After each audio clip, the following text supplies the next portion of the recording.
Cyn gyntaf ag byddwch yn cofrestru ym Mhrifysgol Caerdydd, byddwch yn dod yn aelod o Undeb y Myfyrwyr ac yn rhan o gymuned enfawr o 30,000 o fyfyrwyr. Mae Undeb Myfyrwyr Caerdydd wrth galon bywyd myfyrwyr ym Mhrifddinas Cymru.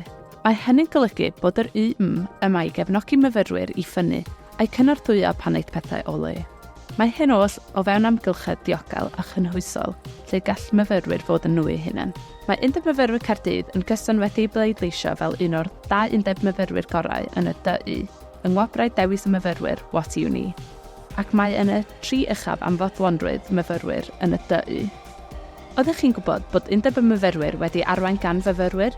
Bob blwyddyn rydym yn ethol swyddogion sy'n raddedigon ddiweddar, neu sy'n fyfyrwyr presennol sy'n cymryd amser allan o'u hastudiaethau i gynrychioli materion a syniadau sy'n bwysig i'n haelodau, sef chi.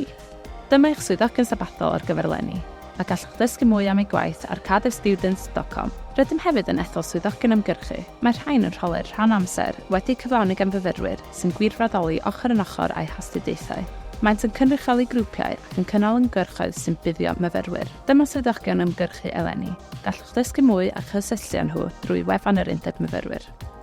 Rydym wedi ein lleoli yn Cyteis ac ar gampws Parc y Mynydd Bychan.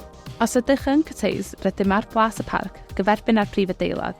Gallwch ddod o'n hyd i ni tu ôl i ganolfan bywyd y myfyrwyr. Gallwch hefyd gan mynediad i'n adeilad yn Cyteis o Hales Ynghennydd, drws nesaf i Abacws a gorsaf dref Cyteis. Os ydych ar gampws Parc y Mynydd Bychan, ewch drwy adeilad Cochrane i lolfa IV a gwelwch Undeb y Myfyrwyr ar y chwith.